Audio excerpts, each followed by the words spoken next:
ngeen jot suñu vidéo nag foo leen toll si biir réew mi wala si bitim réew da ngeen di abonné fii si Tawfekh Production ngeen mën a jot moo leen vidéo boo xam ne dugal nañ ko ngir mën a xam li nga xam ne moom la rek.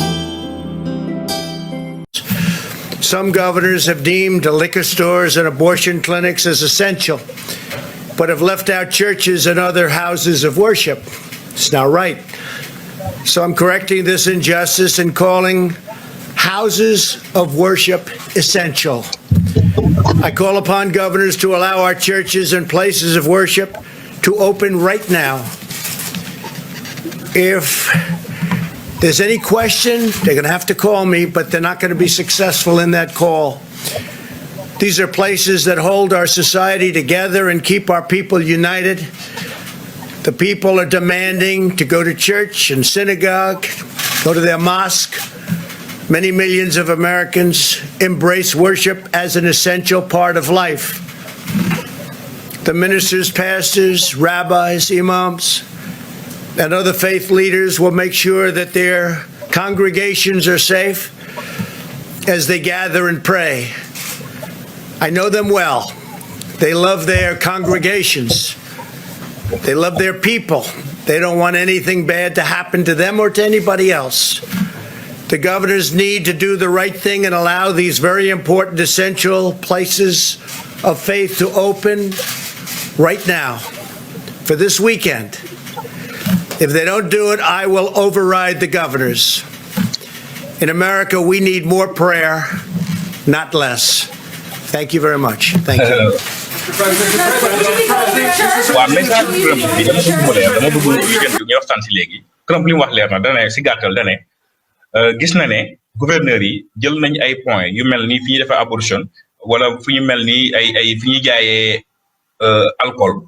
def ko ay points essentiels ay points yoo xam ne ay services yoo xam ne dafa essentiel yu mënta ñàkk si doomu aadama yoo xam ne nit ñi dañ ko soxla ñu boole ko si bërëb yu ubbeeku si biir loolu la Trump wax ne loolu nag du dëgg du yoon ñu tëj jumaa yi tëj église yi tëj synagogue yi ndax dafa nekk ay points yoo xam ne suñu société muy population bi dafa am si suñu société ay millions nit yoo xam ne service yooyu muy bërëb yooyu dañ ko jàpp seen i bërëb yoo xam ne dafa bokk seen àdduna dafa essentiel seen àdduna loolu dana preuve dana leeral kon nag gis na ne loolu injustice la gis na ne loolu du dëgg du yoon gis gi mu ko gis nag moo tax mu ne gouverneurs yi jox na leen wax na leen nañ jël service yooyu lu mel ni jumaa yee jàkka yi ak synagogue yi boole leen si service essentiel yoo xam ne nit ñi ko soxla muy millions américains yi kat danañ si mën a jot danañ si mën a dem danañ si mën a def seen i julli danañ mën a def li ñu bëgg a def ñu boole ko si su dee defuñu ko si weekend bii moom dana utiliser doole ji nga xam ne constitution may na ko mu pousse ko mu forcer loolu am mooy forcer loolu ñoom ñëpp mu override leen romb leen fii jël odaam exécuter loolu am muy ñu ubbi jumaa yi ubbi église yi ubbi synagogue yi loolu mooy message Donald Trump mu ne Amérique ay julli yi ay ñaan ak ay julli lañ gën a soxla que ñu koy lu julli yi yokku lañ gën a soxla waaye nag julli yi wàññeeku loolu mooy message Donald Trump boo ko tënkee kon li ma koy analyser nag ñaar mu ngi si benn dañu nekk période d'élection préparation élection loolu moom côté politique am la mooy ay conservatif ñooy Trump ñooy presque mooy électorat Trump comme ñooñu seen bëgg-bëgg la Trump def mooy ñooñu dañuy bëgg église ñooñu ay jaamukatu yàlla lañ ñuy dem si église ay catholique pur lañ orthodoxe ñooy républicain yi ñooñu dañ bëgg loolu moo tax moom mu xool ne loolu mënta ñàkk mu def ko beneen côté bi tamit buñ ko xoolee mën nañ analyser si lu positif parce que bi mu tuddee ñee rek tudd na jullit yi te bu njëkk ñëpp xamoon ne Trump ak jullit yi moom mooy loolu quoi moom dafa yàgg a benn jullit yi andi ay problème mais su demee ba reconnaître ne kay lu si am solo muy reconnaissance bi mu am ne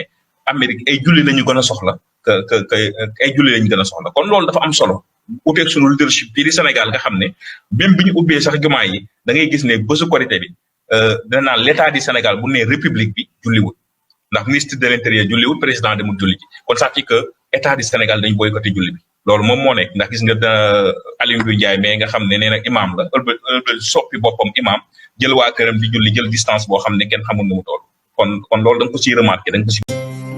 ngeen jot suñu vidéo nag foo leen toll si biir réew mi wala si bitim réew da ngeen di abonné fii si Tawfekh Production ngeen mën a jot moo leen vidéo boo xam ne dugal nañ ko ngir mën a xam li nga xam ne